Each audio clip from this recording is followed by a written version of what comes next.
I confess, I delayed my orgasm by superimposing Ted Cruz's shit-eating grin over my girlfriend's face while she rides me.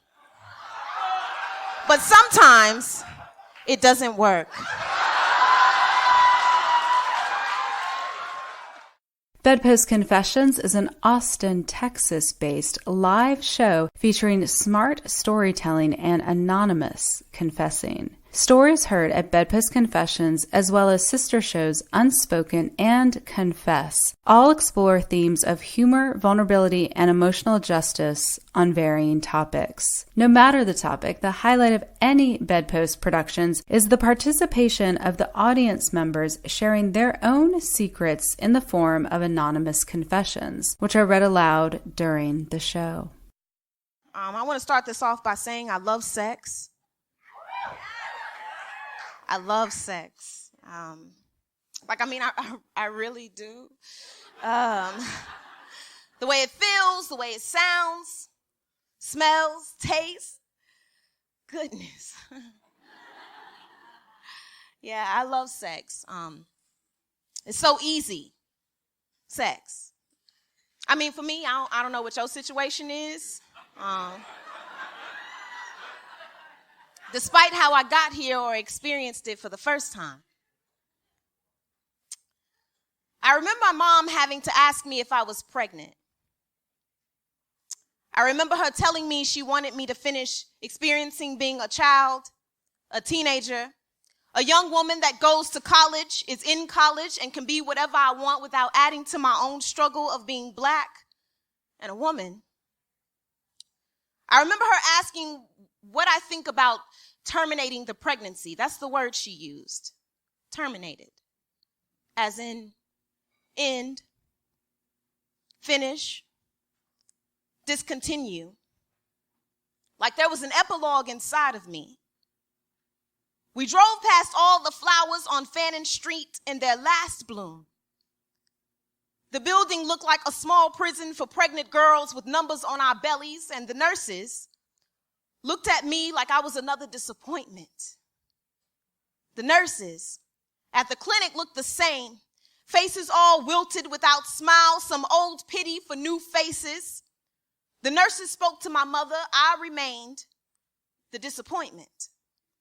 Invisible unless asking me the date of my last period, pee in this cup, sit on this table. One asked how I was feeling, and I thought she cared until I looked up and she didn't. Some standard question she's forced to ask but not give a damn about. She didn't even notice when I didn't answer.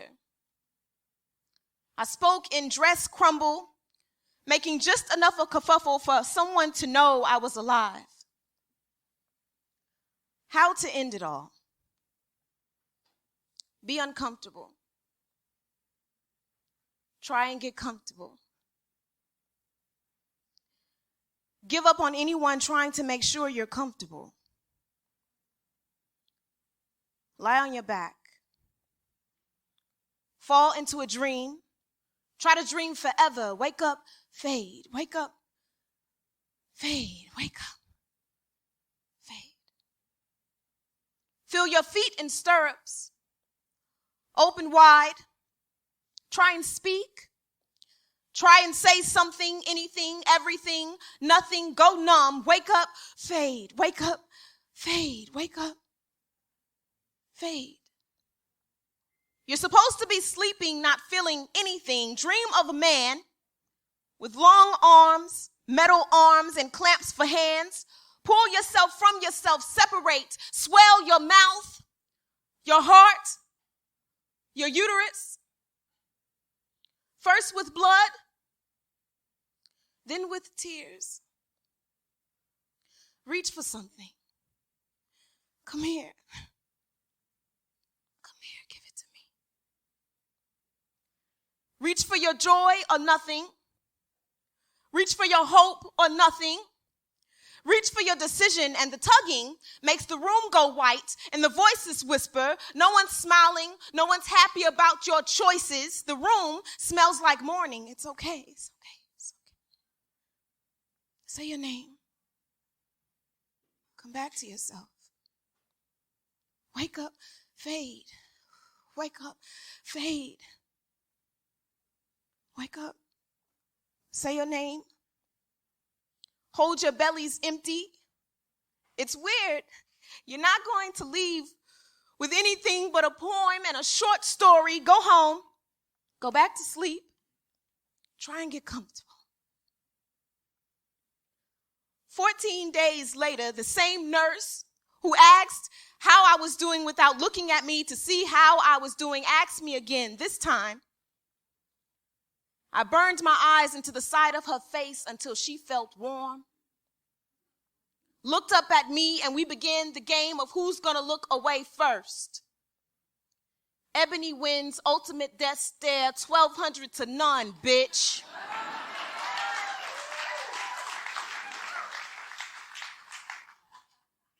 She looks down at her paper, searching for my name or a reason to care. Have you had sex since the abortion? Angrily, she says, you should be careful not to have sex because you can easily get pregnant again. You don't want that, do you? I don't say nothing. I'm currently trying to figure out why the fuck she's so angry.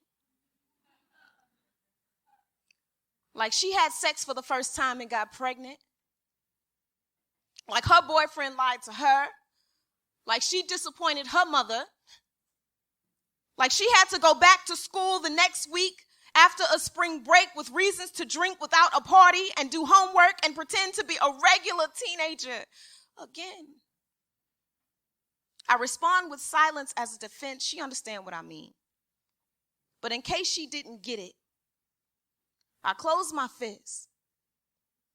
I know I'm feeling well enough to whoop her insensitive, dismissive, condescending ass, but she continues. We're putting you on birth control. You still can get pregnant. You still can get STDs. She don't know how non-exempt I already know I ain't. She don't know I don't need birth control because ain't nobody ever gonna see me naked again. She don't know my boyfriend is now dating my cousin and I'm heartbroken about it. That's 3 hearts broken in the same year. Mine, my mother's, and the epilogue. The nurse continues to use her words as a booted foot to step on my face. To make sure the footprint remains, she says, do you understand? I say. And to add insult to injury or empty, she says, do you have any questions? As if she's made me feel comfortable or like a person or like a fellow woman or like she remembered to have compassion to say, you are loved. I love you. You are not your circumstances. Fast forward this life, 14 plus years later, I love sex. Yeah. Ain't shit changed. I love sex. The way it feels, sounds, smells, tastes. The fibroids are a mass. I mean, a rock. I mean, an inhibitable uterus where benign tumors grow teeth and leave my womb some warped pooch, some seventh ab, a knotted sore, some tight fist, something I've never said before, and I get to feel pregnant but not be pregnant. I'm with girth or hurt or lower back pain, my dead living children. They say it's common, but ain't nobody talking about it. The only women I see are the ones who are able to have babies, and the rest of us walking around not knowing how to love. And I don't know why it's easy for others and harder for some, but my auntie say, you're not a woman until you give birth.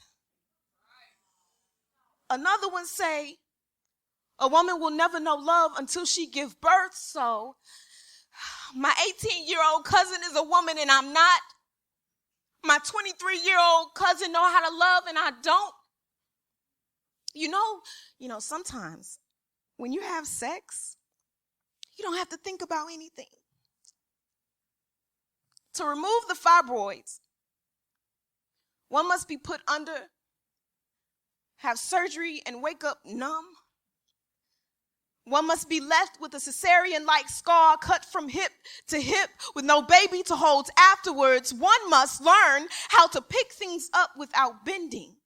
You know, sometimes when you have sex, you don't want to think about anything. To remove the fibroids, again, one must be numb emotionally and physically. One may have contractions in the back, in the uterus. One must have all of this pain and endurance with no baby to hold afterwards. I love sex. Yeah, I do. The way it feels, the way it sounds, smells, tastes. I love sex. Despite how I got here or experienced it for the first time, it's so easy. Sex. I mean, for me, I don't know what your situation is. Thank you.